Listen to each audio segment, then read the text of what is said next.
contributor join me. He is no stranger to the Black Star Network. You've seen him all over, Mr. Michael Imhotep. He's going to be schooling me, really, because he is the expert when it comes to reparations. But there has been a movement going on in California, y'all. I'm not sure if you have kept abreast of what has happened in San Francisco. Well, there are indications that local city leaders, after forming a board, a committee, actually, to look into the value of what reparations could possibly be for what Black residents there have lost over time due to injustices of the past, would value. And they came up with, and I know the headline is that $5 million headline per residents who qualify, but there were actually over 100 different recommendations by this advisory board that will now go to the city's main board of governance for consideration. Now, I am so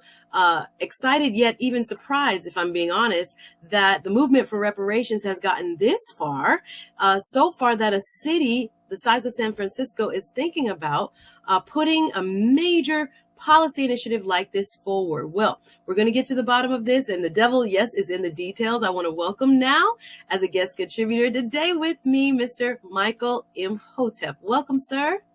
Hey, Suzette, how you doing today? It is a pleasure and privilege to be alongside you, brother, to be sitting here. Thanks, you too. Thank you very much. And again, I am not the most, what should I say, knowledgeable about what has been going on in the fight for reparations. So I'm grateful that you're here and you're going to be able to shed some light on what's going on in San Fran. So what do we have here? I know, again, preliminarily, this is, what should I say, a suggested framework. No one's getting any money just yet.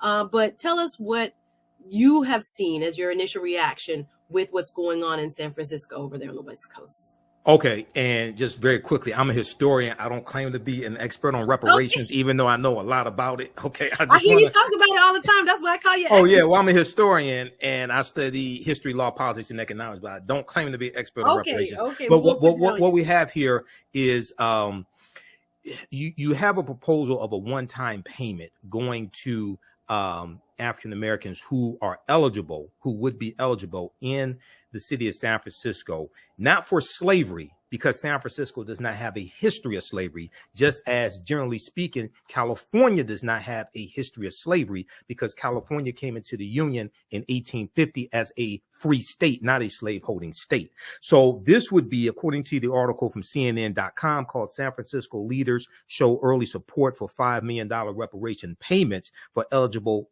Black residents. It says that San Francisco's Reparations Advisory Committee, which was created in 2020 to craft a plan to address institutional city-sanctioned harm inflicted upon African American communities. Okay, so this would be a one-time payment of $5 million, and it's not. Now, you have some on the committee who support this. However, generally speaking, understanding the finances of San Francisco, and San Francisco has a $728 million budget deficit over the next 2 years, it's unlikely that this will actually be implemented. Okay, but you have the California Reparations Task Force, which is at the state level. You also have a San Francisco Reparations Task Force as well. And the $5 million were some of the more than 100 recommendations made by a city appointed reparations committee tasked with the question of how to repair the damage of systemic racism, redlining, housing discrimination, things like this in the city of San Francisco. Okay, wonderful foundation laid, my brother. Thank you for that. This is the CNN article we are referencing, guys. You can go check it out on CNN.com. It's up there. San Francisco leaders show early support for $5 million reparations payments for eligible Black residents. So my question to you, Mr. Imhotep, why is California like the standout? Is it just the progressive nature of politics there? I don't hear this coming out of other states, or maybe there are other similar programs or considerations being made. Of course, we've heard, a couple of cities do things like maybe give housing down payments. Sure. That was Evanston, Illinois. So let me address that. Okay. Go ahead, brother. I know you know the background. Go ahead. Yes. Let's take Evanston, Illinois first, because the person who spearheaded that, her name was Robin Ruth Simmons. I interviewed her on the African History Network show for an hour, to break down what actually happened. Now, the state of Illinois abolished slavery in 1818. Evanston, Illinois, the city of Evanston, Illinois, wasn't founded until the 1840s. You had a lot of woke ass people running around who didn't do research, who said, oh, they should do reparations for slavery, things like this. Evanston does not have a history of slavery. So when you have a city, they're not going to do reparations to repair the damage of something that the city did not inflict. When you look at what San Francisco is doing or what they're proposing, they are saying specifically they are working to repair the damage that the city inflicted upon African Americans, not what the state did, not what the federal government did, because they don't have those type of resources. Evanston, Illinois is a city of approximately 60,000 people with a percentage of African Americans at 16% and declining. They don't have a history of slavery, but they had a rampant history of housing discrimination and redlining. And there's still some African Americans alive today who live in Evanston who were the victims of the housing discrimination and redlining. So this is what their reparations program, the $25,000 vouchers towards housing, was designed to remedy, not slavery. Okay, so when we look at reparations on a city level, and we have a reparations task force here in Detroit, I'm not on it, but I do know people on the reparations task force. They are looking at repairing the damage that the city did. You first have to understand history in your city and the damage that the city did to understand what to repair. California is very progressive because both the state legislature is controlled by Democrats. It's the most populous state in the country, and you have a Democratic governor, and that came through voting. Okay. The 500-page report that they released back June 1st, 2022 is the most comprehensive analysis of African Americans and what has happened to us since the Kerner Commission report came out in 1968. All right. So I encourage people to research what the California Reparations Task Force is doing, and they are going to the proposals for reparations is going to be distributed, if it passes the state assembly, based upon lineage. Okay, you'd have to be able to provide evidence that you are a descendant of a person of African descent who was here prior to 1900, or a person of or free African American here who was in the U.S. prior to 1900. The reason why they have to do it based upon lineage and not based upon race is because in the state of California, race-based policies are illegal. It's illegal to have a policy only for African Americans, and they want to make sure that if anything gets passed in the state legislature, it doesn't get overturned in court, which it will be, because Republicans will file lawsuits, and some brain damaged Negroes will also file lawsuits as well to block it.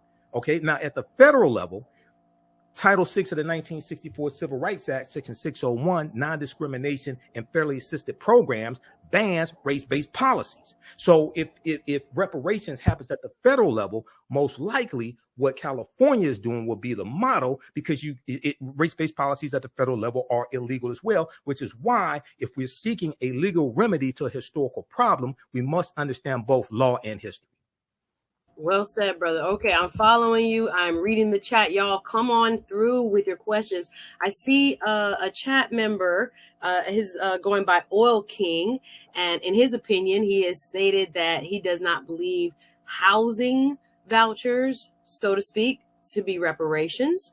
I think we need to define terms, because you've laid out, there is a school of thinking that it goes back to, the institution of slavery. There's a school of thinking that there was wrongs committed by law against citizens of African descent and were sanctioned by a local municipality or the state itself or the federal government itself. And we can't get that. And I will talk to you about that after the break, why it hasn't gotten more traction in the federal government. Sure. But nonetheless, so what we have is a hodgepodge of ideas, and I'm grateful for some of the comments. I'm going to bring them up after the break. Yeah. When it comes I need to address that first comment. Yeah, go ahead and put up Oil King's comment. Thank you, Oil King, for being here. And I'm grateful for all my culture crew who are letting us know how they really feel. But this is what he wrote. He wrote, why is this considered reparations? How do you respond to that, please, Michael? Well, reparations for what? The concept of reparations means repairing the damage of something. That's why you first have to understand what it is you're talking about. This is why a lot of arguments dealing with reparations I don't get involved in, because I'm listening to people and they don't understand history, law, politics, and economics.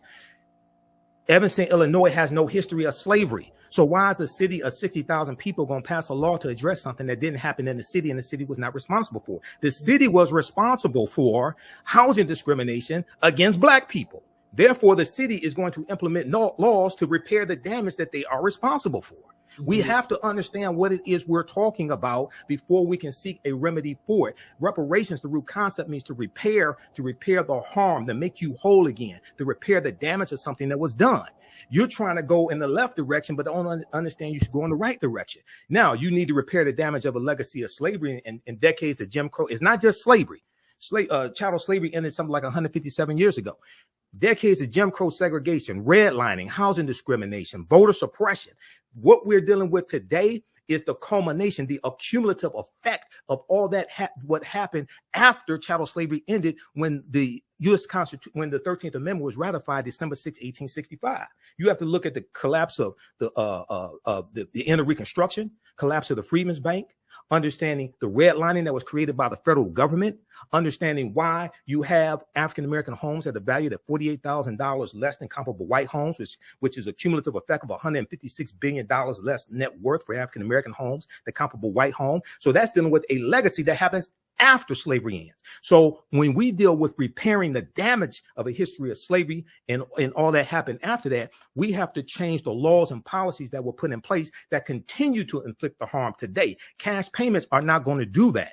Cash payments can be part of a comprehensive reparations problem, but anybody with any intelligence who understands the spending habits of African Americans know damn well if we all got $1 million a day, white people will have it all back by this time next week. And the only thing you would have done is stimulated their economy, but the laws and policies that now distribute the wealth, power, and resources will still be in place, still inflict the harm, and you haven't repaired the damage.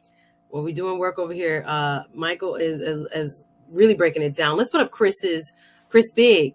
I see your comment there, brother. It says reparations really is the wrong word. Again, we're getting context now to as far as damages go in terms of the law in the United States. Consequential damages is one type of damages we would be eligible for under the law. Okay, I'm getting into the legalese here. And personally speaking, understanding white supremacy, I would take the name reparations off of it, because anytime you say reparations, it automatically brings up resistance. Oh, I would talk more understanding that most of the people who got to vote for these policies are white, especially at the federal level. Okay, I would talk about the actual policies and how it's going to help not just African Americans, but help America in general, because anything that benefits African Americans is going to help America in general. The executive order that President Joe Biden did for student loan forgiveness, that's going to move 500,000 African American families from a negative net worth to a positive net worth, but it will also benefit white people as well. It's going to really help a lot of African Americans, okay, and discharge a little more than 25% of our student loan debt is going to be discharged when you talk about African Americans, but it's also going to help a lot of white people also. So what's good for African Americans is also good for America. So when we present these remedies, when we present these policies, understanding that the majority of the people in the U.S. House of Representatives and the U.S. Senate who have to vote for this are white, you also need to talk about how it's going to help them and their constituents as well, not just African Americans, if you actually want to get something accomplished. I love it. We're peeling back the layers, y'all, but we got to take a quick break. I'm here on with Michael Imhotep doing work, y'all. This is The Culture. We'll be back with more right after this.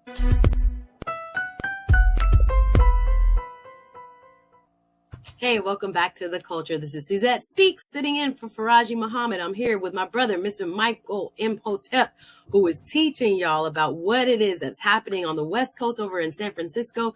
There has been a movement towards reparations for certain qualifying Black residents, and we're having a robust conversation here. I'm going to put up a few of your quotes. Let's bring back Michael Imhotep now. I see you in the chat, y'all. I see everybody, and I'm going to only be able to read a few. Let's go to a quote I saw by Mimi D726, the Culture Crew regular. Thank you for being here, sis. I see she writes that if the government gave us real reparations, and now this is a contention I've seen brought up many times when this discussion comes forward, Michael, the cost, right? That would bankrupt this country.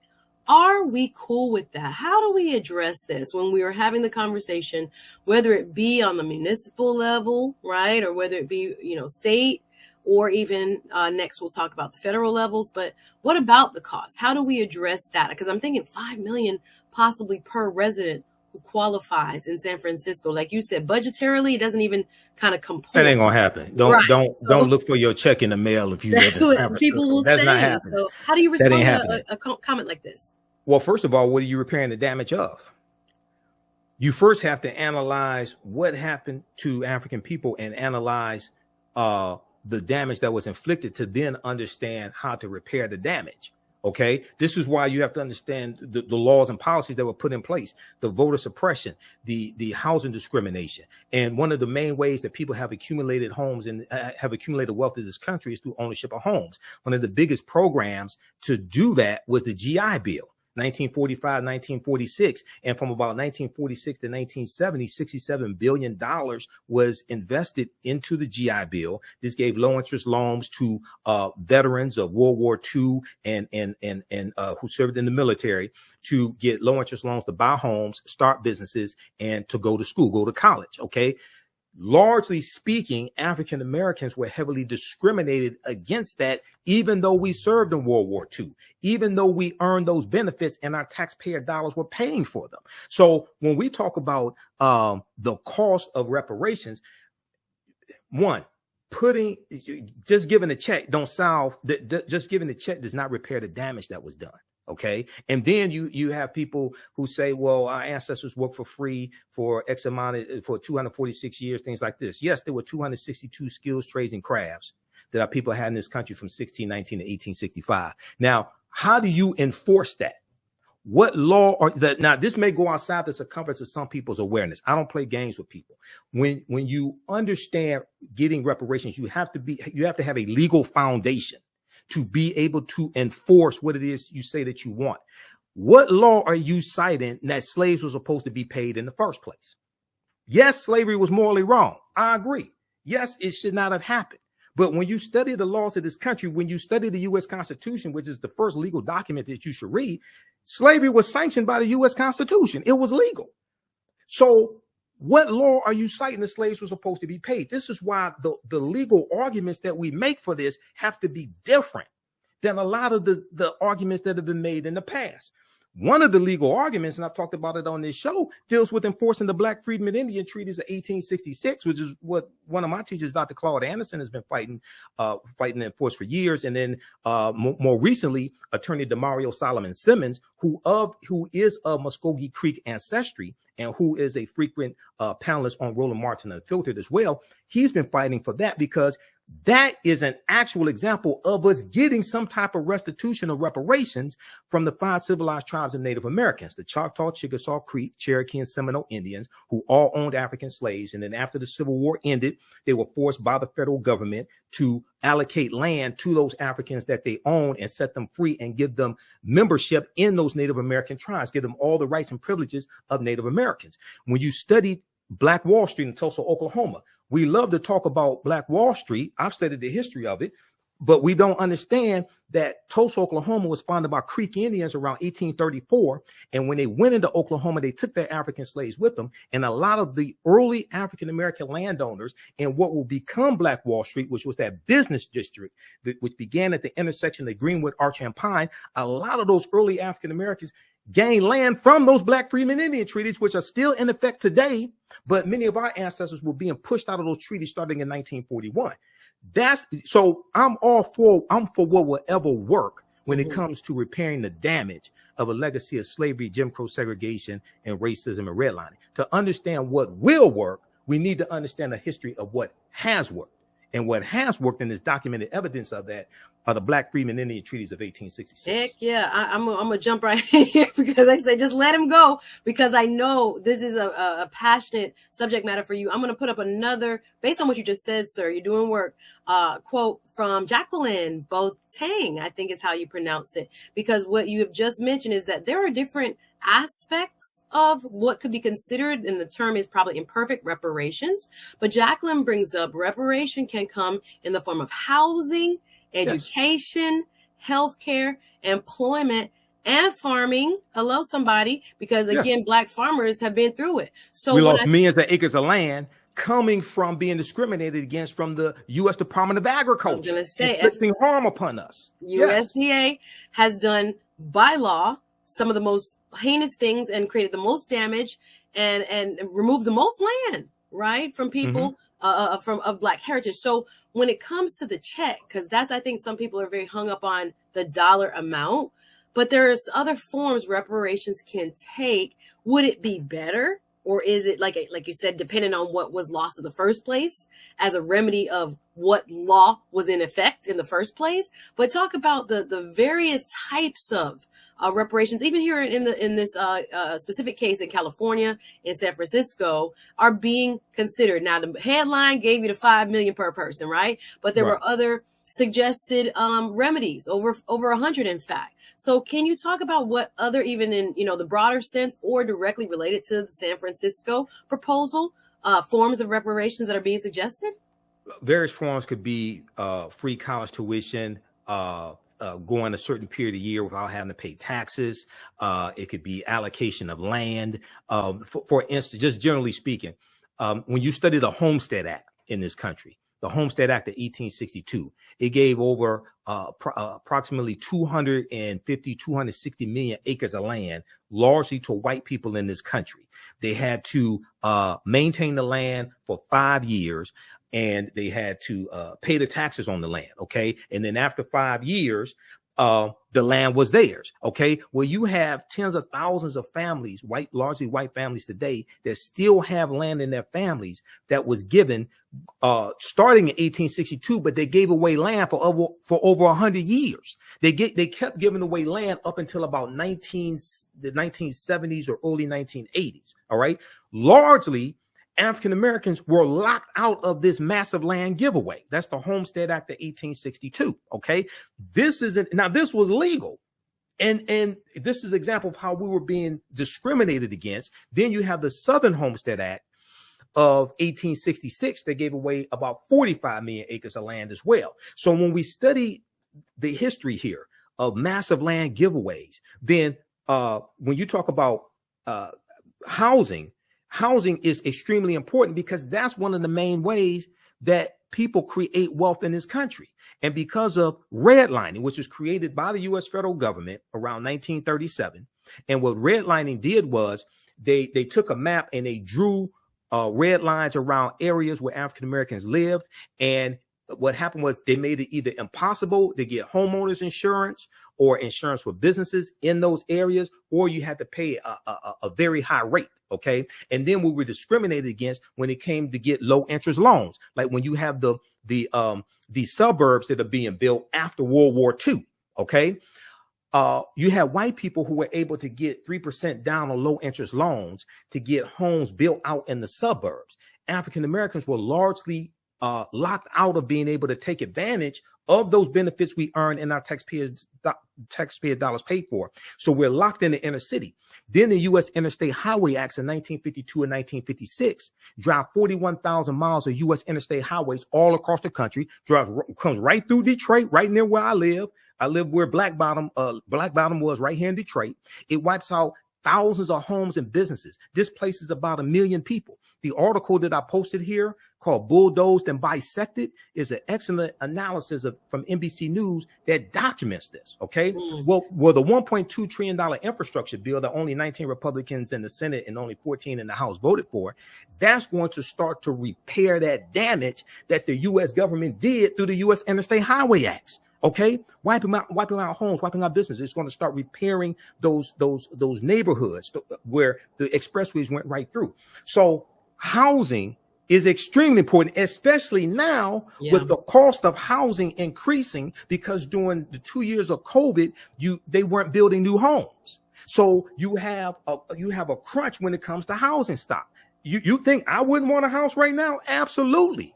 That's one of, really tell you the truth, that's one of the first things that we should be going after, home ownership. We got to take a quick break, y'all. I am enjoying this conversation with Mr. Michael Imhotep. I see you guys in the chat. I'm going to read more of your comments, but we got to take a quick break. Much more of the culture, talking reparations, right after this. It's the culture. It's the culture right here on the Black Star Network. I'm Suzette Speaks, sitting in for Faraji Muhammad with my brother, Mr. Michael Imhotep, talking about reparations and what's going on in California, specifically in San Francisco. A proposal that has gained some traction into helping to make Black residents whole for past wrongs by the city and others. We're talking to Michael Imhotep. I'm going to read more of your comments. Keep them coming in the chat. If you're watching Team Replay, go ahead and leave your comment below, like, and share this video. So let's start with Karen. Karen Canera, I saw your comment, sis. Thank you again for being a part of the Culture Crew today. She said there wasn't slavery in California, and I think you said that too, Michael.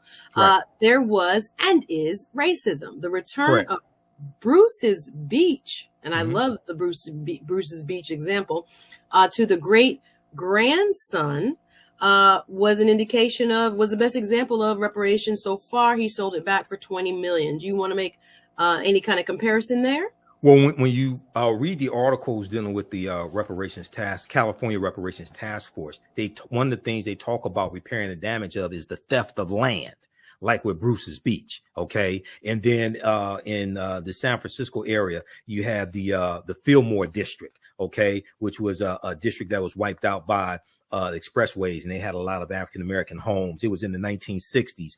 So there's a good article from the Washington Post from February 27, 2023. San Francisco debates reparations $5 million each for Black residents. Okay. And they talk about the Fillmore District in the 1960s was demolished. And this was a neighborhood once known as the Harlem of the West, and it displaced 883 businesses and about 20,000 people, most of them African American. Okay, so California has a history of this, but we see this across the country. So when we talk about repairing the damage, not just of 246 years of slavery, okay, but decades of housing discrimination, theft of land, racism, voter suppression, etc. Okay, so this is why you have to understand the laws and policies that were put in place that inflicted the harm, to understand the laws and policies that need to be put in place to repair the damage that was done. Understood, brother. We are going to stay with our audience and viewers. Let's go to another comment. Chris Big, I saw this comment stand out.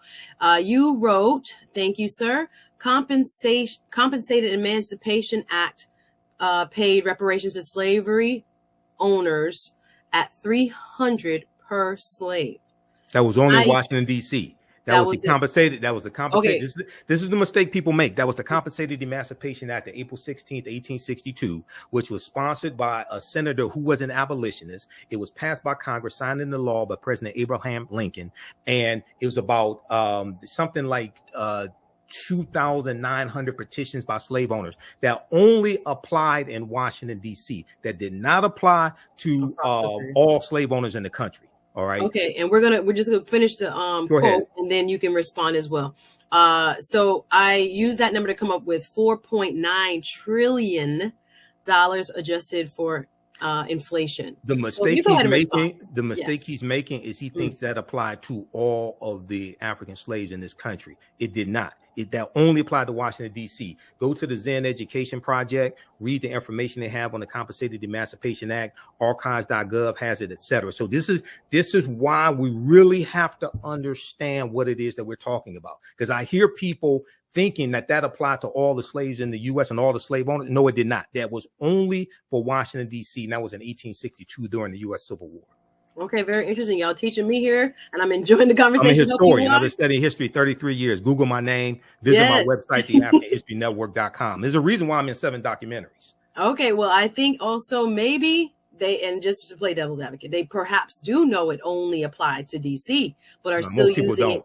Okay, so most people don't. If they did not, then we're definitely glad that you have highlighted that. But if they do, I think just the number he's trying to come up with is based on one example. You disagree with that? Most people don't know it only applied to Washington, D.C. Okay. And the other thing is a lot of people confuse what Great Britain did in 1834 with the Slave Abolition Act, when they abolished slavery, and they paid reparations to 46,000 British slave owners, and they took out a loan for about 19 million pounds, and that was for the 800,000 enslaved Africans. Okay.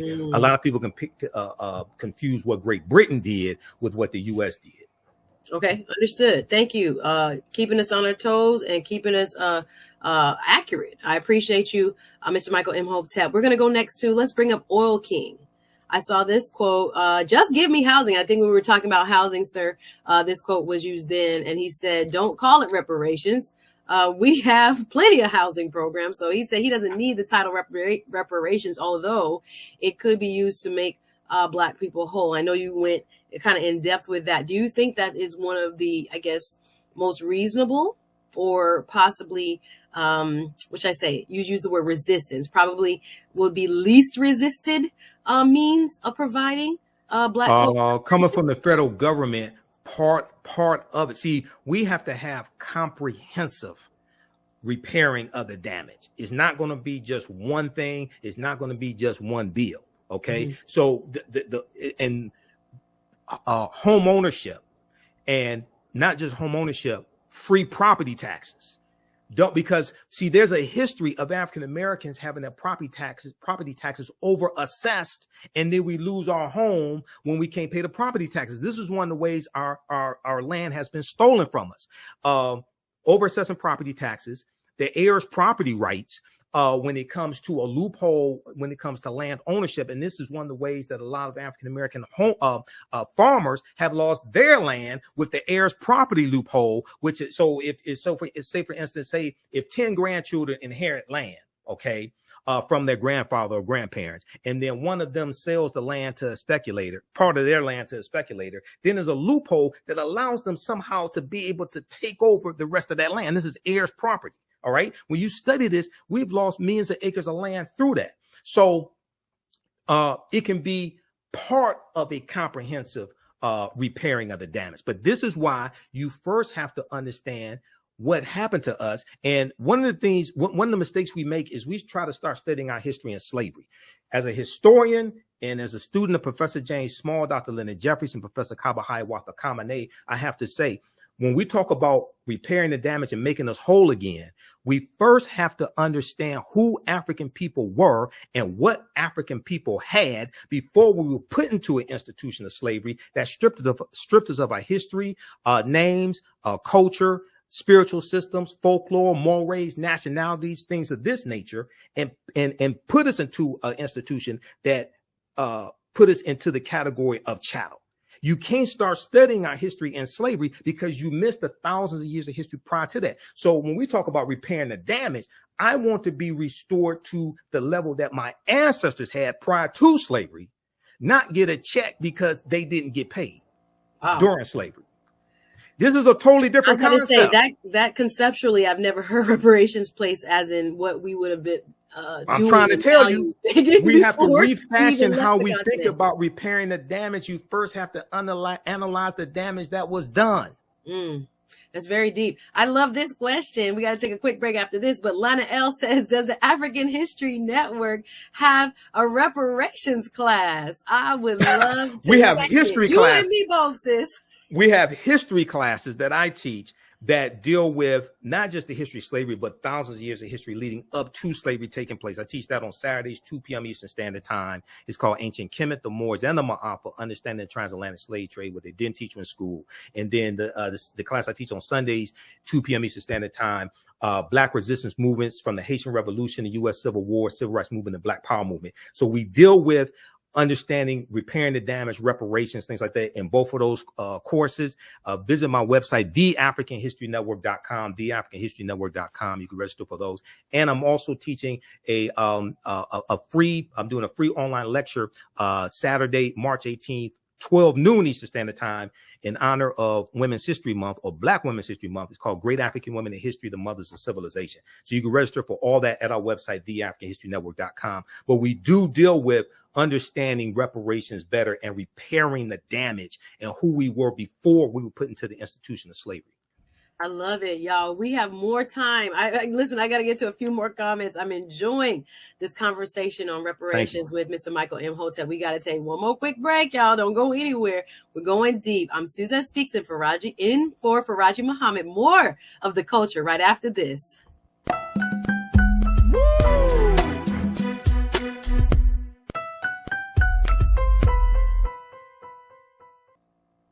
We're back. I am Suzette Speaks in for Faraji Muhammad right here on The Culture, enjoying a deep conversation with my brother, Mr. Michael Imhotep. We're talking reparations, y'all, and we're going to bring him back now. I wanted to ask you, brother, about why the federal response has been so stalled. The last thing I remember is Ta-Nehisi Coates doing a wonderful presentation before Congress, making the case for federal level reparations. Where are we now with the federal response? Has the Biden administration made any moves, and why or why not? Okay, so the biggest push at the federal level has been H.R. 40, which was first sponsored by the Honorable John Conyers here in my city, Detroit, 1989, the year after Japanese Americans, year after the bill to pay Japanese Americans $1.6 billion divided into $20,000 per Japanese American. So it went to about $82,250 for the being put into internment camps during World War II. The year after that, John Conyers introduces H.R. 40. And the 40 comes from 40 acres and a mule, which is special field order number 15. Prior to the coup plotters taking back control of the House of Representatives, you had, according to Congress.gov, 196 co-sponsors of H.R. 40. None of them were Republicans. I've heard that you had 217 co-sponsors. It takes 218 votes to get any bill passed in the House. Now, the problem is in the Senate, you're going to need 60 votes in the Senate. No Republicans support reparations in the House or the Senate, not even the black ones. So even with 51 Democratic senators, and I'm not sure Joe Manchin or Kirsten Sinema supported either, but you need 9 Republicans to vote for it. At the federal level, what really should happen is we have to push for the policies that we want and take the term reparations off of it. The majority of the people in the House and the Senate that got to vote for this stuff are white. 95% of the U.S. Senate is white, and you need 60 votes in the Senate. Okay. And one of the things that needs to happen. So, for instance, I posted this article here, and I've talked about it here on the show before. Racism has cost the U.S. $16 trillion Citigroup fines. Now, this is an article from September 23rd, 2020. I've done an extensive broadcast dealing with this.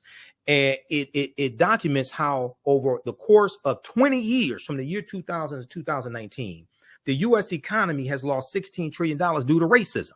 One of the things this does is it shows how racism negatively impacts everybody in the country, not just African Americans. The same argument that I make when it comes to getting the George Floyd Justice and Policing Act passed is the same argument that I make when it comes to getting the John Lewis Voting Rights Act passed. And the same argument with repairing the damage of a legacy of slavery, Jim Crow, reparations, and segregation, etc. If you only make this a black issue, you're going to lose when the majority of the people that got to vote for it are white.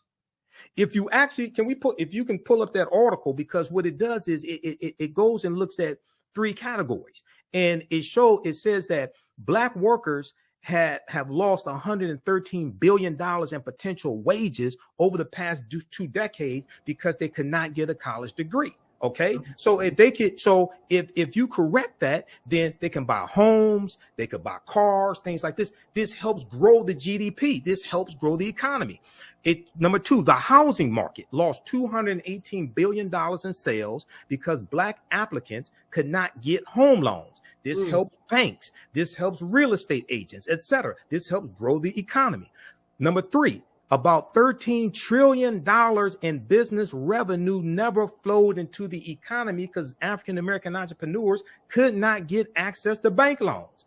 Most importantly, they go on to say the U.S. could have $5 trillion in gross domestic product over the next 5 years if those gaps and others were closed today. This is dealing with laws and policies. So when you repair these laws and policies, it helps everybody. Wow.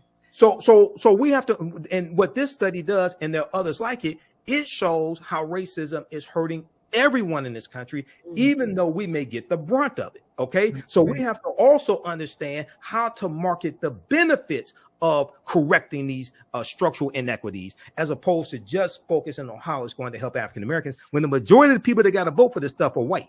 Yeah, I've never heard it framed that way, quite frankly. My degree's in business administration, not history. Yeah, and I'm thinking to myself, would people rather, and again, maybe commentators would agree or disagree, do you think that the majority population would rather shoot themselves in the foot than actually make money and allow Black people to also make money? Like, that's what that's saying. Is am I incorrect? In business school, we talk about a win-win proposition. Right. If I want a deal from you, I got to explain to you what's in the deal for you, how it's going to help you. Okay. And that, even though you have a lot of people who mean well and their hearts are committed to this, that largely, that's not what's happening. Right. We have to talk about how correcting these structural inequities will help everybody. Yeah. Wow. Okay. Not even though we'll get the majority of the benefit because we got the majority of the harm. This will help repair America also. That's amazing. Policies that are good for African Americans are good for America in general. In general, I believe as well. Let's go to a few more comments, y'all. We have about 10 minutes left. Chris Big, I saw when you responded to what Mr. Imhotep proposed. Chris's opinion states when the damages begin is a legal question as opposed to a historical one. Thank you for your comment. Let's go to Lana L next. Thank you, sis. She wrote, HR 40 has been dismantled to garbage. Now, if we don't even have the votes in the Senate, nobody is voting for it in the Senate. What benefit does it have? Like, how can we continue to keep it at the fore? Many of us who, support one party or another, mostly the Democratic Party, see this as, something that they have kind of overlooked. Is there a way that the public at large can put this back into, the conversation, at the forefront of the conversation, where many people think it deserves to be, as opposed to kind of like, oh, it's a back burner, and I guess, wait on cities and states to do it instead? What are your thoughts? Okay, first thing that has to happen is America needs a massive history lesson, because Americans are very ignorant of history. I'm not just talking about African Americans. I'm talking about Americans in general. One of the good things about Juneteenth becoming a federal holiday is it can become very powerful if we use it correctly, because Juneteenth is the only federal holiday that deals with slavery. Okay, this is an opportunity to have a national conversation of not just about slavery and the harm that was inflicted upon African Americans, but what happened after slavery ended. Okay. The collapse of Reconstruction, the collapse of the Freedmen's Bank in 1874, and African Americans lost $2.9 million in deposits. How our land was taken away after Reconstruction ended, the voter suppression that was implemented. And then also, a lot of people don't know that you have between 8,000 and 20,000 white Southerners who fled the U.S. and they went to Venezuela, Cuba, and Brazil, because slavery was still legal there, because they did not want to live under rule of Republicans and deal with free African Americans running around as well. So America must have a massive history lesson with June 1st becoming a National Day of Remembrance of the Tulsa Race Massacre. That's an opportunity for us to have a national conversation of not just the greatness of Black Wall Street, but that ties right into the Black Freedmen Indian Treaties of 1866. Okay.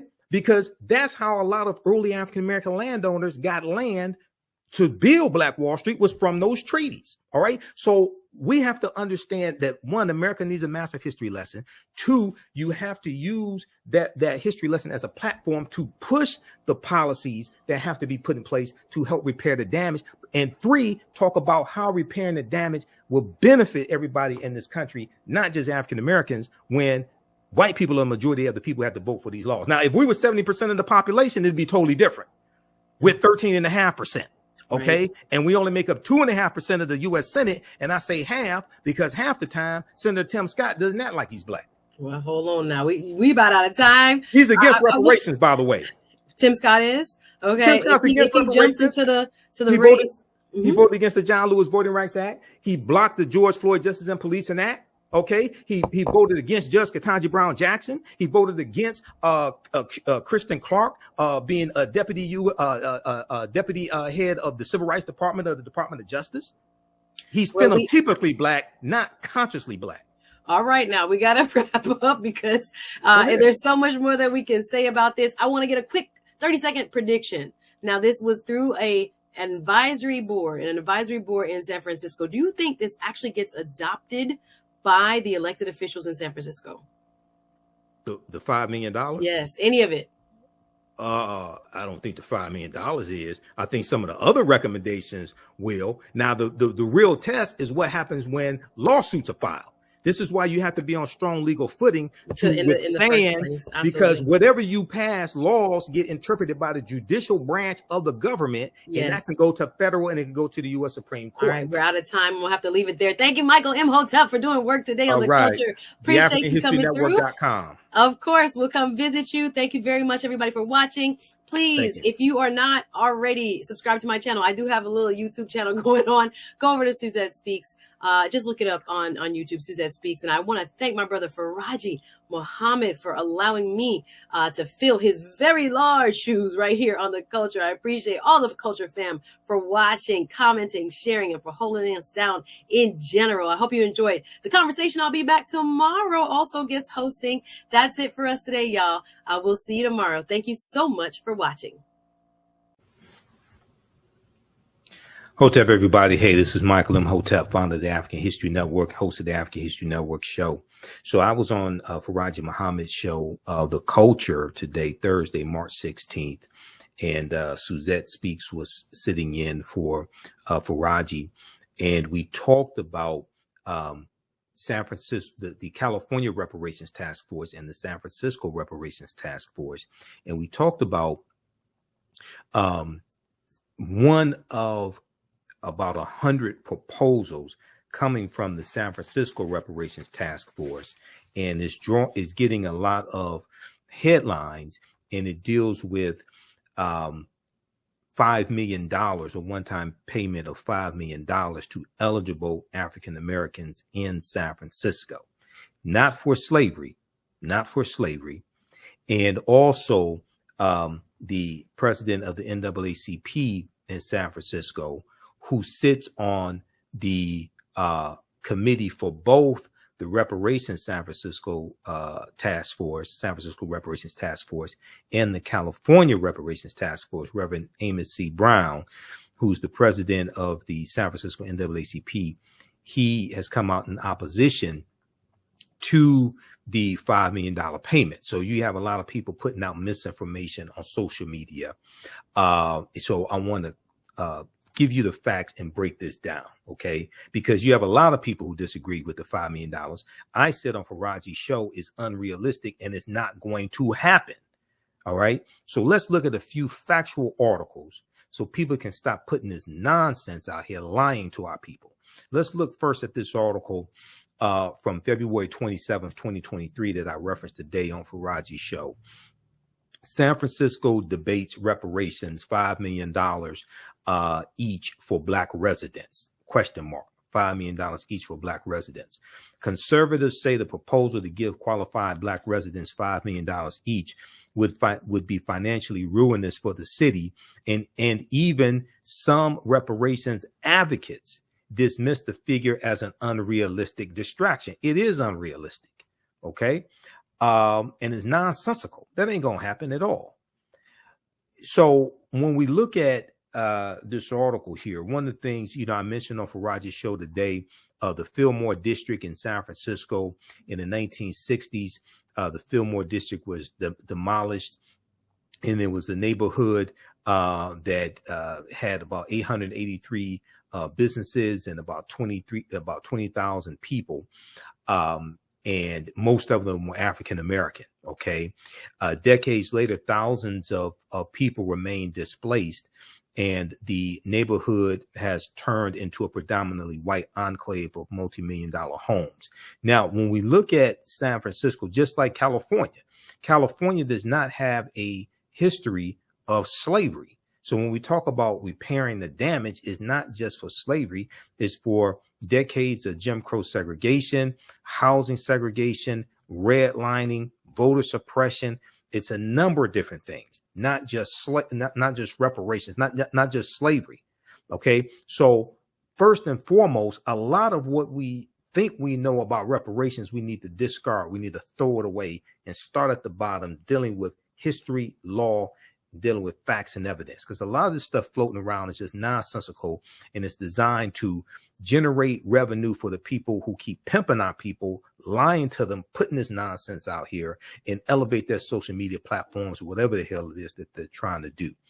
Now, to compensate for that and other instances of racial discrimination, the city's African American Reparations Advisory Committee recently recommended that qualifying Black residents receive $5 million each in reparations. Okay. Now there's, I'm going to deal with a more updated article from March 14th, because there's over 100 recommendations that the committee has made recently. Okay. And this came out Tuesday, March 14th, 2023. Now, the if we go down right here, to compensate, let's see here. I want to go to this part right here. Okay, to compensate for that and other instances of racial discrimination. Okay, now next line. There wasn't Eric McDonald, chair of the Reparations Committee and the principal of Peacock Partnerships, a San Francisco-based consulting firm, said there was not a math formula. Quote, it was a journey for the committee towards what could represent a significant enough investment in families to put them on this path to economic well-being, growth, and vitality that chattel slavery and all other policies that flowed from it destroy. Okay. Now, the proposed, end quote. Okay. The proposed reparations program is not a recompense for slavery, not a recompense for slavery. This is the first thing people have to understand, because San Francisco does not have a history of slavery. Okay. The article goes on to say from the Washington Post, slavery was never legal in San Francisco, but instead the committee's report says, for quote, the public policies explicitly created to subjugate Black people in San Francisco by upholding and expanding the intent and legacy of chattel slavery, the intent and legacy of chattel slavery. But California doesn't have a history of slavery, neither does San Francisco. Now, there were about 1,500 people that have been identified as like in a semi-slavery status in California, because when California became a state in the Union in 1850, it came into the Union as a free state. So slavery was abolished. They did try to ban all free African Americans in California under Burnett, the first governor of California. They did try to do that. Now, when you have the gold rush taking place, 1849, 1850s in California, you have African Americans who are in a semi-slavery status, but it's about 1,500 that are identified, and even the California Reparations Task Force would tell you this. Okay, so this basically is not for slavery, just so people understand. All right, now, if we go and look now, Dr. William Darity, who's one of the top authorities on reparations, is against the $5 million being proposed. Okay. Now, if we go to page 2 of this article, it says even some within the reparations movement have dismissed the figure as unrealistic. There are no widely accepted formulas for paying reparations, says Dr. William A. Darity Jr., an economist who has been advocating for reparations for decades, but the number should be, quote unquote, somewhat realistic. Dr. William Darity went on to say, quote, calling for a $5 million payout by a local government undercuts the credibility of the reparations effort, because it's stupid. It's not going to happen. What a lot of these people who are putting this nonsense out here and getting our people hyped up, okay, what a lot of them won't tell you is that San Francisco, and I'm trying to find it right here, San Francisco has a budget deficit of $728 million over the next 2 years. You think they're going to give $5 million each to African Americans, and we're like 6% of it, something like is about 50,000 African Americans in San Francisco. You think they're going to give $5 million each? And they did. Yes, their overall budget is $14 billion, but they're dealing with a $728 million budget deficit. And let me go to, I'm going to show you that here because I have a few articles because I want to deal with facts and evidence here. I don't want to deal with a lot of this nonsense that people like to put out, just lying and pimping our people with misinformation. Okay, let's see here. I think it's in the article from the Washington Post.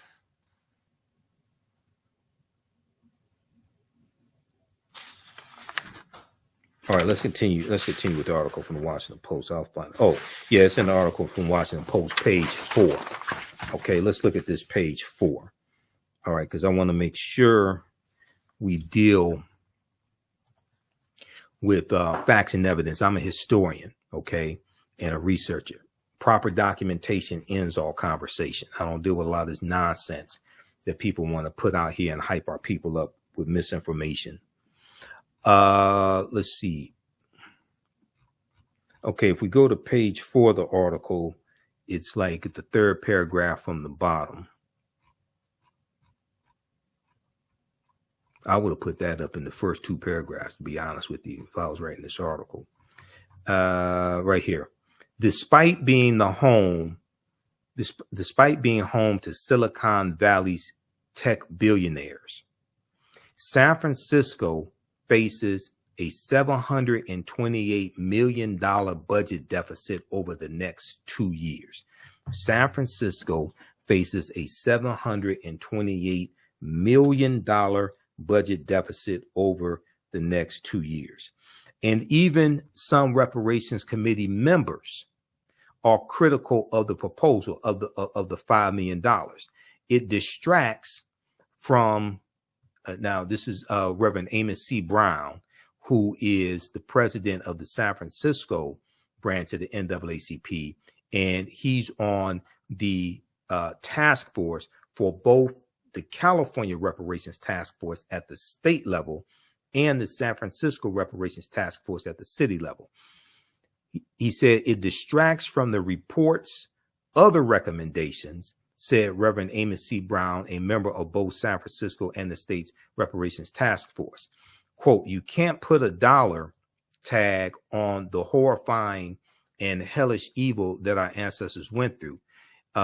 He's been the pastor of San Francisco's Third Baptist Church since 1976. He said, quote, but what you can do is implement simple, practical programs that will deal with our health challenges, our educational needs, our economic needs, and creating spaces for us to connect as a community for our cultural needs.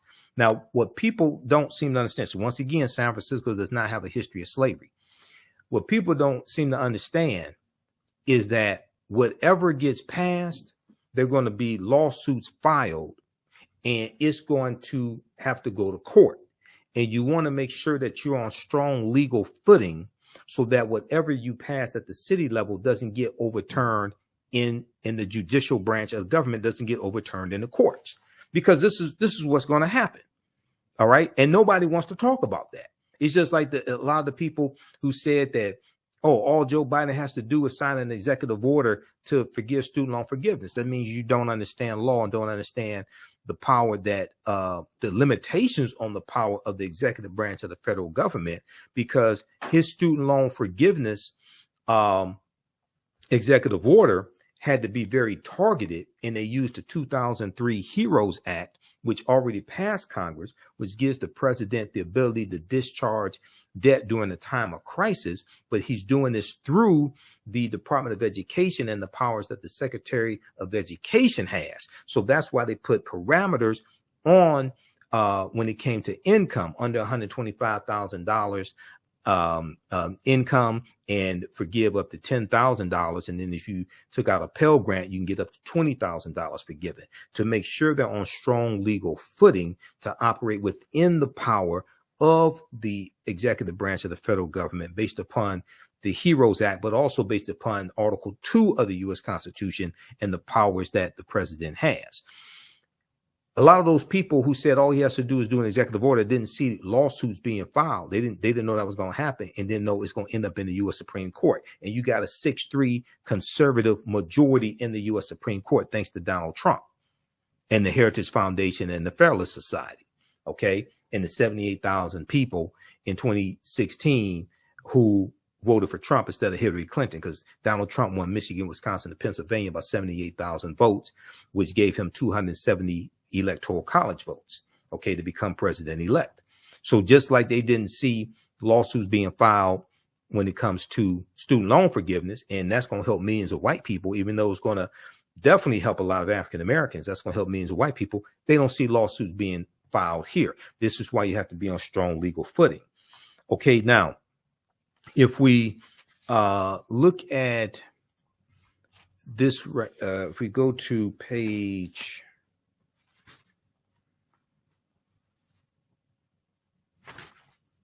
Let's go to page 2. You go to page 2 here in the article from the Washington Post.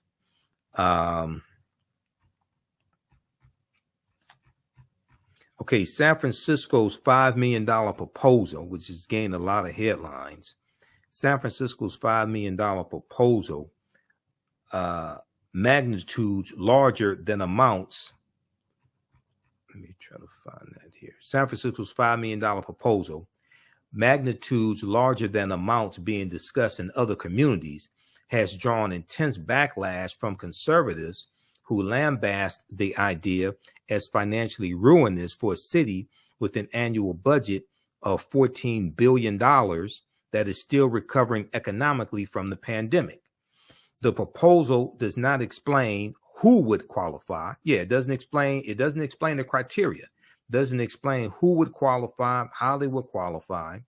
But if even a fraction of the city's 50,000 African-American residents met the criteria, it would consume a huge amount of the city's annual budget. It would consume a huge amount of the city's annual budget. This is just something that's totally unrealistic. That's not going to happen. So what people who have sense of saying is like, it's not even worth wasting time with something like that. That's not going to happen. Let's deal with things that are realistic, that have an actual chance of being implemented. Okay, now, if we go to page 4 here, and it was a comment from Dr. William Darity.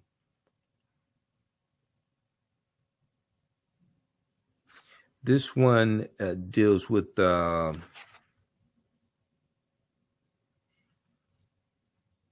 okay, Dr. William Darity, who prescribed $350,000 each for African Americans nationwide. That's not going to happen either. But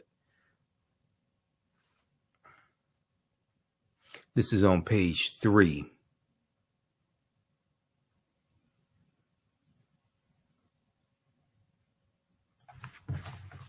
Let me find this. Hold on just a second. Okay, so right here. Meanwhile, Dr. William Darity, the economist says Black Americans should receive at least $350,000 each in a federal reparations program. A federal reparations program. Okay.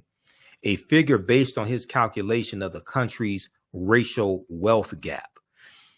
Dr. William Darity, who's a public policy professor at Duke University, said, we see the racial wealth gap as this core indicator of the cumulative effects over time of white racism and white supremacy on living Black Americans whose ancestors were enslaved here. Okay, this is extremely important, this part here. The cumulative effects over time. Okay, this is not just dealing with slavery. This is dealing with decades of Jim Crow segregation, racism, redlining, voter suppression, segregation when it comes to homes, being segregated out of jobs, segregated out of opportunity, theft of land, express 41,000 miles of U.S. interstate highways running through our communities, wiping out tens of thousands of homes, displacing hundreds of thousands of African Americans. That's what this is dealing with, not just slavery. Okay, so you have to understand the laws and policies that were put in place that continued to inflict harm after slavery ended and continues to inflict harm right now. Okay, now, California has established a separate state reparations task force and asked a team of 5 economists to quantify the cost of discrimination that the state's Black population has faced. Now, the team calculated California's maximum liability for discriminatory housing policies, because California does not have a history of slavery, discriminatory housing policies between the years 1933 and 1977, and settled on the figure of $569 billion. That would work out to $223,239 for every African-American California resident. All right.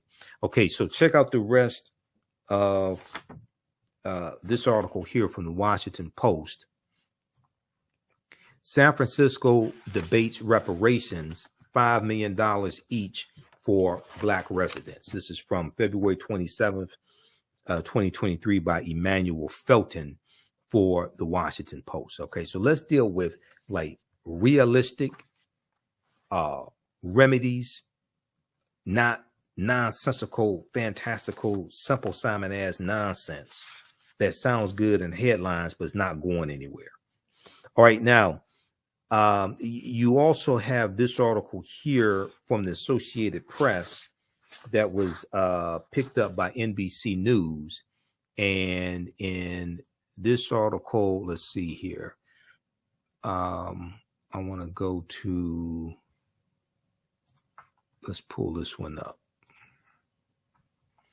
Okay, San Francisco board open to reparations with $5 million payouts. This is from March 14th, 2023. You can read the entire article. I'm not going to go through the whole thing.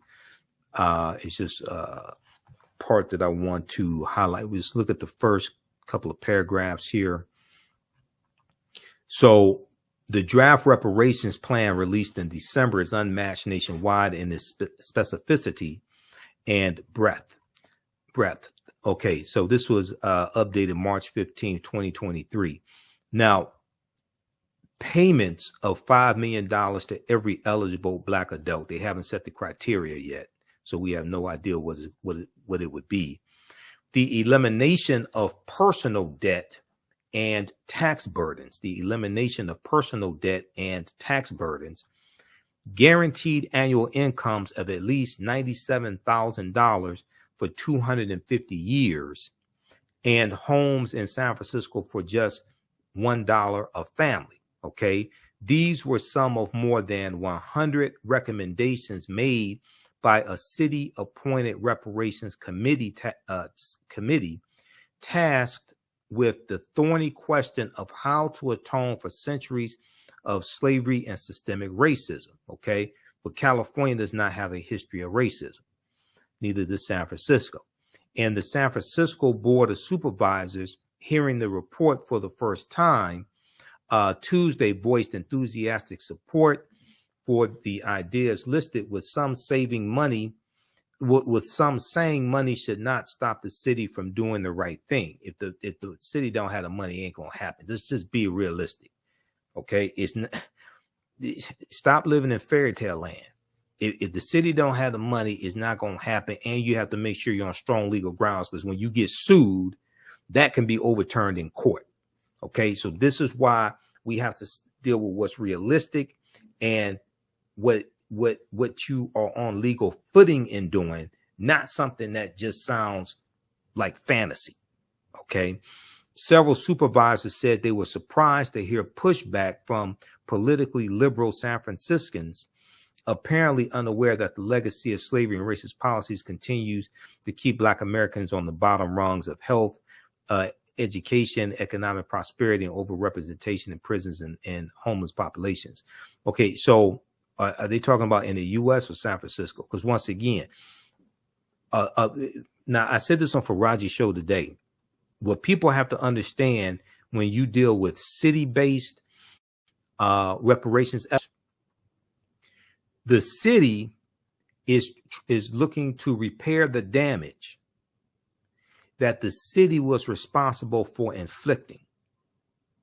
The city of San Francisco, the city of Detroit, the city of Evanston, Illinois, is not looking to repair the damage that the federal government did or the state government did, because basically they don't have those type of resources. They're looking to repair the damage that the city historically did based upon the laws and policies that the city implemented. That's why you have to be clear on what it is that you're talking about. The draft reparations plan released in December 2022 is unmatched nationwide in its specificity and breadth. The committee has not done an analysis of the cost of the proposals, but critics have slammed the plan as financially and politically impossible. An estimate from Stanford University's Hoover Institution, which leans conservative, has said it would cost each non-Black family in the city of San Francisco at least $600,000.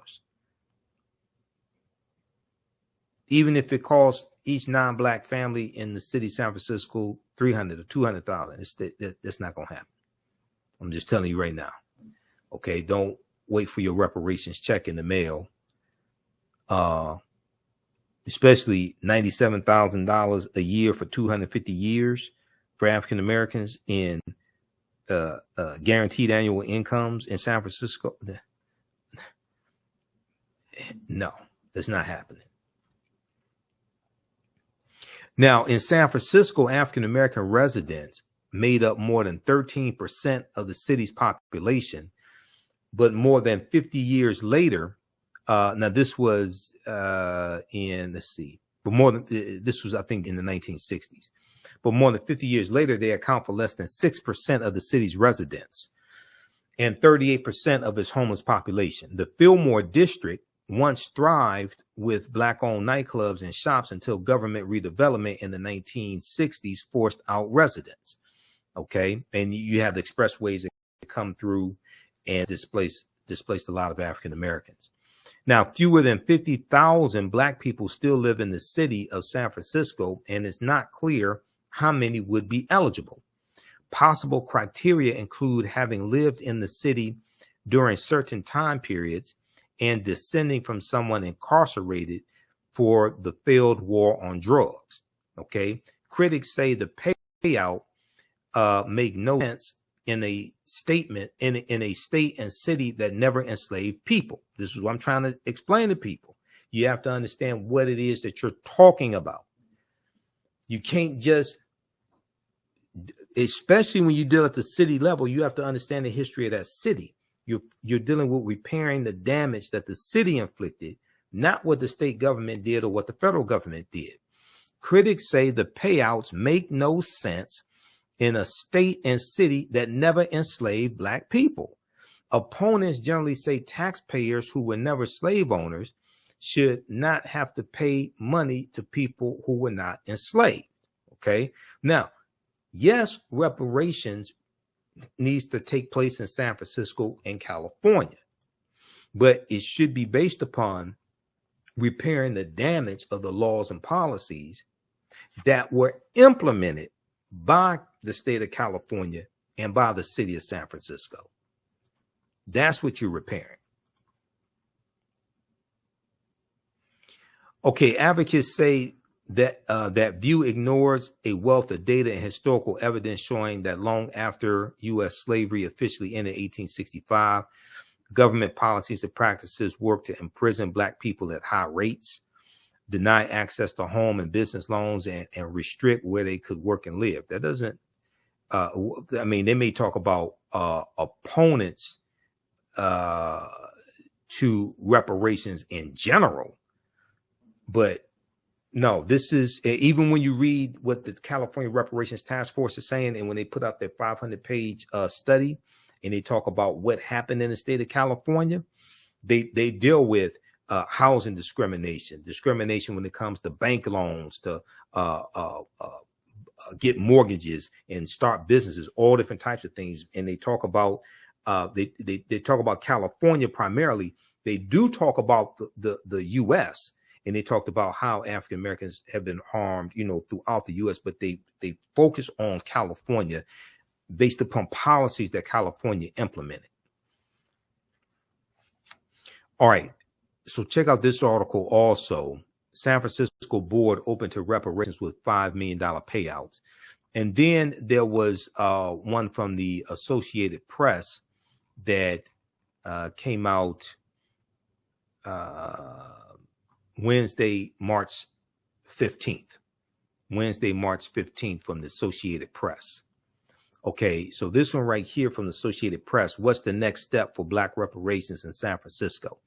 This is from Wednesday, March 15th, 2023. And so they talk about the $5 million payment to every eligible person, or to any one, or to any of the more than 100 other recommendations made by an advisory committee. It won't be known until late this year. Okay, now let's see, what is the argument for reparations in San Francisco? Black migration. So what's the argument for reparations in San Francisco? This is what a lot of people putting this misinformation out here miss. Black migration to San Francisco soared in the 1940s because of shipyard work, but racially restrictive covenants and redlining limited where they could live. When Black residents were able to build a thriving neighborhood in the Fillmore District, government redevelopment plans in the 1960s forced out residents, stripped them of their property, and decimated Black-owned businesses, advocates say, and decimated Black-owned businesses. Okay. Then you had, Bruce's Beach that was taken in the early 1900s and was worth millions of dollars, and it was recently given back to the descendants of the entrepreneur African-American pioneers that bought Bruce's Beach and built it up, and then the descendants sold it back to the state of California for $20 million. Today, fewer than 6% of San Francisco residents are Black, yet they make up nearly 40% of the city's homeless population, 38% of the city's homeless population. Supporters include the San Francisco NAACP, although it said the board should reject the $5 million payments, $5 million payments, and focus instead on reparations through education, jobs, housing, healthcare, and a cultural center for Black people in San Francisco, because we don't understand our history. That's why they want a cultural center. You need a cultural center to teach our history and understand history, law, politics, and economics, because America is ignorant of history, one, and African Americans are very ignorant of our history. Half our people still think Willie Lynch historically existed. Now, the president of the San Francisco branch is the Reverend Amos C Brown, who sits on both the statewide and San Francisco reparations panels. Okay. So then they go and talk about the argument against reparations, etc., and some of that I already highlighted. Okay, so you can check this out. It's unclear how San Francisco is going to pay for this. Okay. The advisory committee that made the recommendation says it's not its job to figure out how to finance San Francisco's atonement repair. It'll help if you come up with some recommendations, because they're dealing with a $728 million budget deficit over the next 2 years. Okay, so $5 million, that's not going to happen.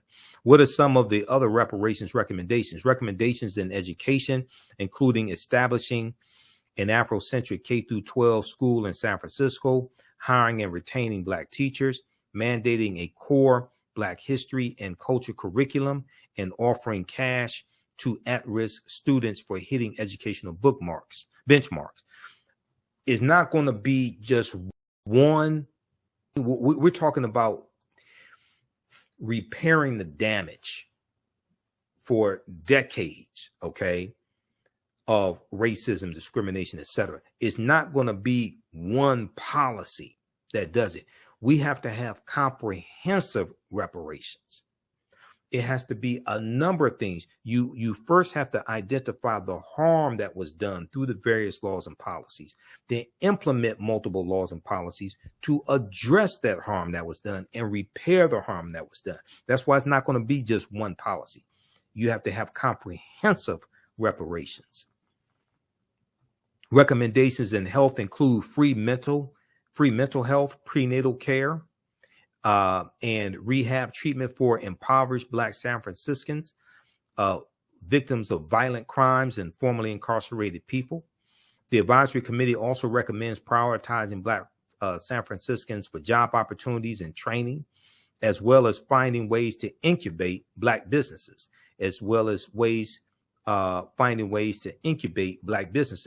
Whatever you prescribe, whatever passes at the city level and gets implemented, you have to make sure that you're on strong legal footing, because Republicans and their Negro sympathizers are going to file lawsuits to block what you have passed and make sure you don't get it and take it away from you. That's why I cannot stress this enough. You have to make sure it can withstand legal challenges, because it will be challenged legally. There's no deadline for supervisors to agree on a path forward.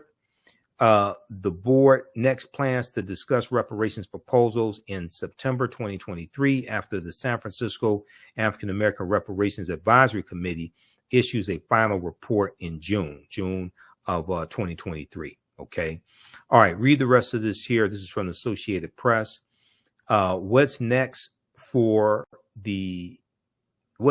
step for Black reparations in San Francisco, by Janie Har, H-A-R, March 15th, 2023 is when this article came out. All right. So hopefully that sheds some light on more on our conversation today on the culture with Faraji Muhammad. Suzette Speaks was sitting in for Faraji. And I know I was going fast. We was trying to get in a lot of information in a short period of time. Okay.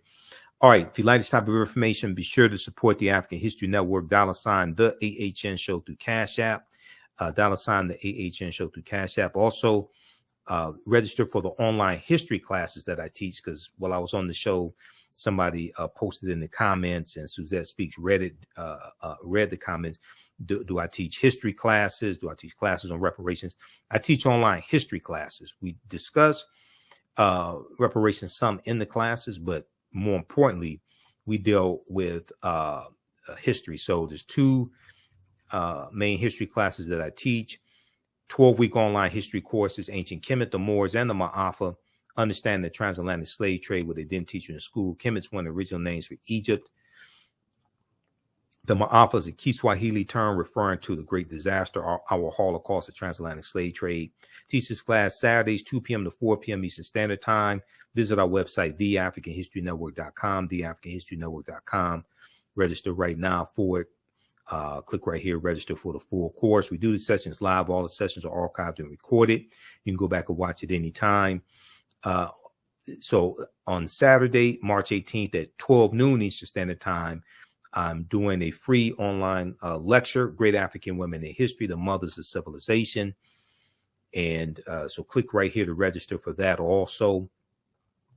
And even if you missed that free online lecture, it will be archived, so you'll still be able to register. So go ahead and register now, and you'll be able to watch it even after the lecture's over with, because it will be archived.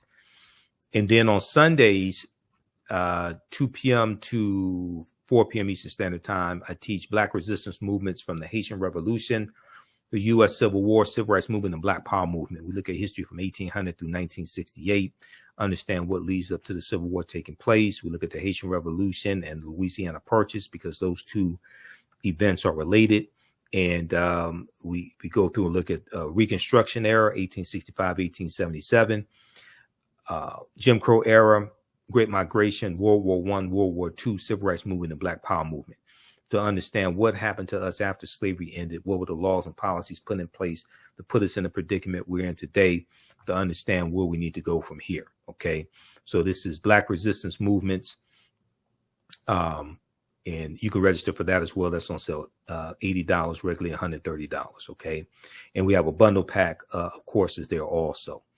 All right, and also you can support the African History Network, $, the AHN Show through Cash App, $, the AHN Show through Cash App, or through PayPal, paypal.me/the AHN Show. When you register for the online courses that I teach, when you pay for the online courses, or you support us through Cash App or PayPal, or buy my lectures, my digital downloads, my lectures, this helps finance the African History Network. This helps us keep doing the research, stay on the air, pay some of the bills, etc.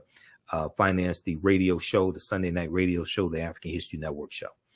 All right, we have to get out of here right now. It's correct wrong behaviors, not over till we win. Wakanda forever. We'll talk to you next time. Peace.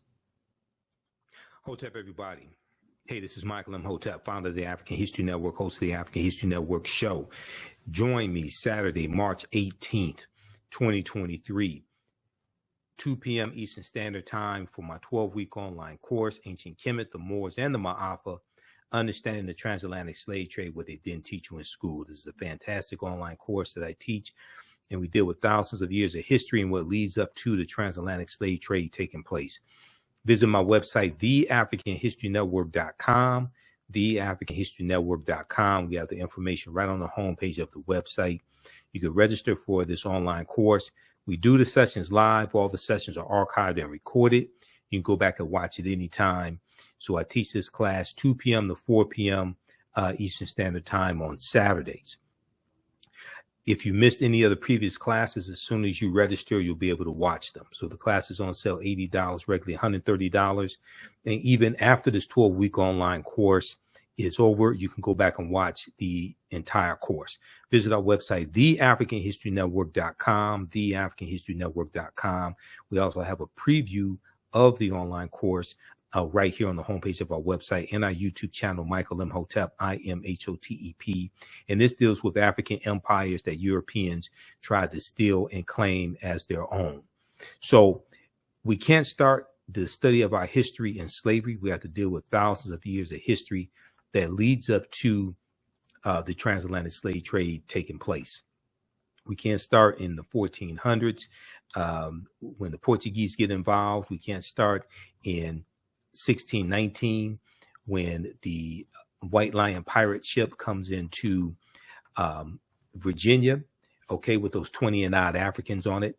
We have to deal with the history chronologically, and we also have to look at the 800-year occupation of Europe by the Africans known as the Moors, who are going to take the teachings from ancient Kemet, ancient Egypt into Europe and bring Europe out of the dark ages. Okay. So I do a PowerPoint presentation. We have book references, articles, video clips, and we bring history to life. We deal with a timeline of history also. And this is a online course that I've been teaching on and off since 2017. I put together the curriculum. I've been studying history 33 years. I'm a historian and the host of the African History Network show for 13 years. Now, this course not only deals with the transatlantic slave trade, but we deal with thousands of years of history that leads up to the transatlantic slave trade taking place. August 20th, 2019 marked the 400th year anniversary of the 20 and odd Africans who came into Point Comfort. August 2016-19 in the colony that would be known as Virginia.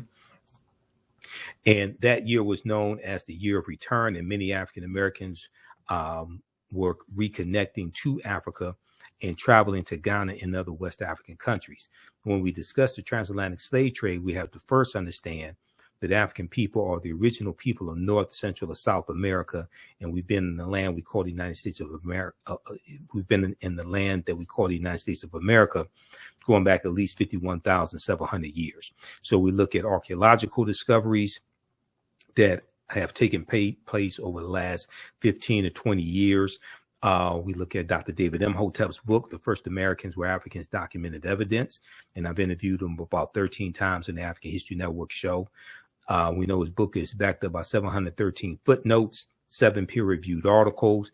Page 14 of his book, he lays out 13 different types of evidence, thoroughly documenting an African presence in the area today we call South Carolina, going back at least 51,700 years ago. They found artifacts, architecture, campsites, carvings, Egyptian writings, footprints, and lava, genetic M174D haploid groups dealing with DNA and genetics, linguistics, paintings, skulls, skeleton structures, and tools. These were of the Khoisan. The Khoisan have the oldest DNA on the planet. They are the short-statured Africans, okay? And a October 2012 genetic study published in Science magazine found that the Khoisan in Southern Africa are the oldest ethnic group of modern humans, with their ancestral line originating about 100,000 years ago. The Khoisan, formerly called by the derogatory term Bushmen, are genetically unique, and no other currently known population had separated so early from our common modern human ancestor, according to the report. So we take you through our history chronologically. We look at different archaeological discoveries that are causing scientists and archaeologists to push the timelines back. They're realizing that all of this is much older than we thought. The deeper they dig, the blacker the planet gets, the more research they do, the older we get, okay? Like this discovery here in February 2010 on Crete, new evidence of very ancient mariners. This article from the New York Times, and it deals with evidence on the Greek island of Crete where they date stone tools dating back at least 130,000 years ago. Crete has been an island for more than 5 million years, which basically implies people had to have sailed there. We look at this discovery here from Morocco, June of 2017, where they found remains of Homo sapiens dating back at least 300,000 to 350,000 years ago. But the earliest previous Homo sapien bones dated back only 195,000 years ago in Ethiopia. Okay, so this is over 100,000 years prior to that. So what we see is that African people are much older than what we have originally been told. We look at the African presence in Asia, okay, as well. We look at the African presence in Mexico, like with the Olmecs, and we look at the Mandinka Egyptian Olmec connection that Dr. David Imhotep deals with in The First Americans Were Africans, Documented Evidence. We look at the 800-year occupation of Europe by the Africans known as the Moors, who go into the Iberian Peninsula today known as Spain and Portugal. And it's going to be these teachings from ancient Kemet, ancient Egypt, that bring Europe out of the Dark Ages, okay? So we deal with all this in this 12-week online history course that I teach called Ancient Kemet, the Moors, and the Ma'afa, Understanding the Transatlantic Slave Trade, where they didn't teach you in school. We'll look at different African symbols like the Tekken. There were over 1,200 Tekkenu all throughout ancient Kemet, ancient Egypt. Today, they're less than 12. And when we look at the Washington Monument, that is an ancient African symbol called a Tekken, which represents the resurrection of the African king Asar in the story of Asar, Aset, and Heru, who the Greeks called Osiris, Isis, and Horus. We know there were approximately 1,200 Tekkenu built in ancient times in ancient Kemet, but only about a dozen are found today. Many of the Tekkenu removed from Egypt are now in Istanbul, Turkey, London, England, Paris, France, Berlin, Germany, New York, Rome, Italy, Vatican City, and elsewhere throughout the world. The Tekkenu are now called obelisks by their new owners, and few know their origin or that they symbolize the resurrection of the African king Asar. So one of the books that we use in the class is Egypt on the Potomac by Tony Browder. This comes from page 17. You don't have to buy any of these books, but we use them as reference and I show you the text on the screen. Okay, so if you want to buy the books for your library, you can, but you don't have to feel obligated to do that. And then coming from Aset and Heru, you get the Black Madonna and Child, which is worshipped all throughout Europe, especially in France. There are over 300 images and statues of the Black Madonna and Child. Then you get the decolorized version with the white Mary and Jesus. Okay, so we go throughout history to understand what happened to us. We look at the presence of African people in the Americas prior to Christopher Columbus as well. And then we go through and look at this history chronologically to see what leads up to the transatlantic slave trade taking place.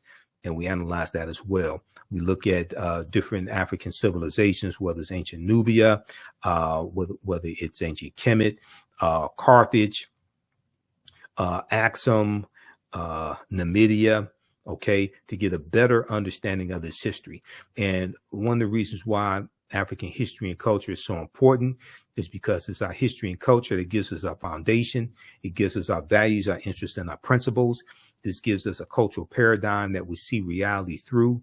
And it's our African principles, our values, our interests, and our principles, and that cultural paradigm that influence our economic empowerment and our political empowerment. So we have to have a synthesis of all three of these as opposed to just one of them. What you do for yourself, what you do to yourself, and what you allow other people to do to you and get away with is based upon what you think about yourself. What you think about yourself is based upon what you have been taught about yourself. What you've been taught about yourself is based upon everything you've read, heard, and seen about yourself.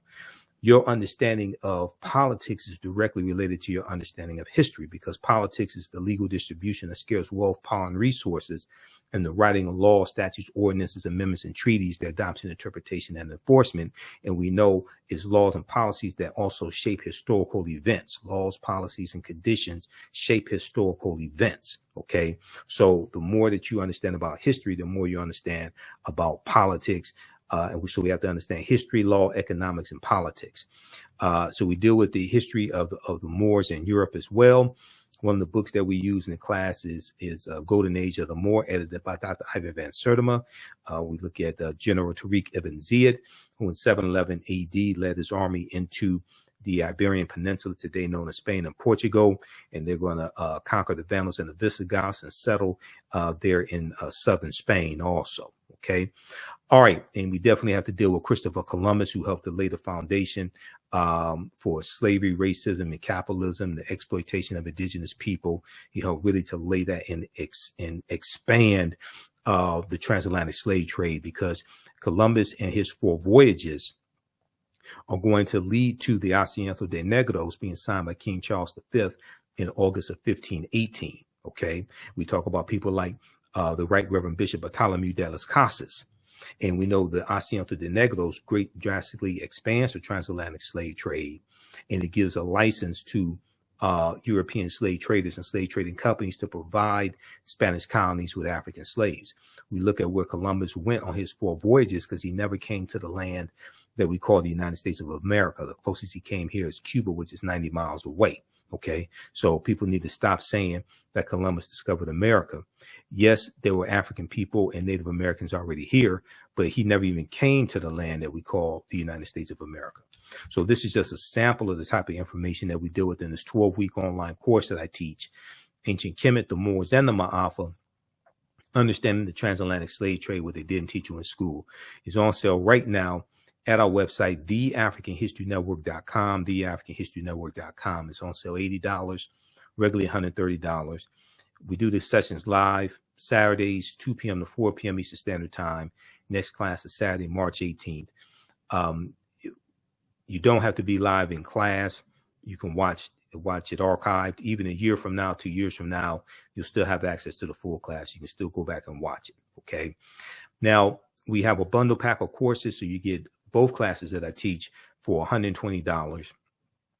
And then the class that I teach on Sundays is Black resistance movements from the Haitian Revolution, the Civil Rights Movement, the Black Power Movement, 1800 to 1968. Okay. Next class is Sunday, March 19th, 2023. We teach this 2 p.m. to 4 p.m. Eastern Standard Time. Same format as the first class, same price and structure as well. All right. And registering for these online courses. This helps support the African History Network. This helps to financially support the African History Network so we can keep doing the research, stay on the air broadcasting the African History Network show, pay some of the bills, etc., upgrade equipment, all of that. Okay. We look at history from 1800 to 1968, Black resistance movements from the Haitian Revolution, the Civil War, Civil Rights Movement, and Black Power movement. So we look at the Haitian Revolution, the U.S. Civil War, the Louisiana Purchase of 1803, because the Haitian Revolution and the Louisiana Purchase are related. We look at what leads to the Civil War taking place, the Reconstruction era, 1865, 1877, Jim Crow era, Civil Rights Movement, Great Migration, 1915, 1970, World War I, World War II, Civil Rights Movement, the Black Power movement. Okay. We go through and look at this 168-year period of history to understand what happened to us after slavery ended. What were the laws and policies put in place to put us in the predicament that we're in today, and also understand how history is repeating itself with voter suppression laws that are targeting us, increases in domestic terrorism, increases in hate crimes against us as well. Okay. Right now, it's correct wrong behavior. It's not over till we win. Also on Saturday, March 18th, I'm doing a free online lecture, because March is Women's History Month, also Black Women's History Month. I'm doing a free online lecture Saturday, March 18th, 12 noon to 1:30 p.m. Eastern Standard Time. Great African Women in History, the Mothers of Civilization. Great African Women in History, the Mothers of Civilization. So we'll look at numerous profiles of African women all throughout our history, from antiquity to the Civil Rights Movement to African goddesses. Everybody from Queen Nzinga to my aunt, Ya Santiwa, Queen T, Queen Charlotte Sophia, Angela Davis, Valerie Thomas, Madam C.J. Walker, her mentor, Annie Turnbull Malone, Asada Shakur, Dr. Patricia Bath, and many others. This is a free online lecture that I'm doing Saturday, March 18th, 12 noon to 1:30 p.m. Eastern Standard Time. Click right here to register here for this online lecture. And even if you miss it, if you can't join us live, you'll still be able to watch it on demand. It'll be archived. We're going to record it and it will be archived. Okay. So visit our website, theafricanhistorynetwork.com, theafricanhistorynetwork.com, for great African women in history, the mothers of civilization. We deal with some well-known and not so well-known African women in our history from all different time periods. If you'd like this type of information, also, you can support the African History Network, $, the AHN show through Cash App, $, the AHN show through Cash App, also through PayPal, paypal.me/the AHN show. We have the information on the homepage of our website, theafricanhistorynetwork.com. And if you've taken any of my online courses in the past, okay, if you pay for any of my online courses in the past, you get a 50% discount on our course bundle pack. So you get the course bundle pack on sale, 50% off. So it'll be $60. That's a $300 value on the course bundle pack. There'll also be 5 of my lectures in the video library that'll be uploaded also. So you get that bonus. So that's a $300 value. Email me at ahnshow@theafricanhistorynetwork.com, ahnshow@theafricanhistorynetwork.com. If you've taken any of our online courses in the past, you are a returning student, and we're going to give you 50% discount on the bundle pack of our classes. All right, look, we have to get out of here. Remember, the African History Network right now is correct your own behavior. It's not over till we win.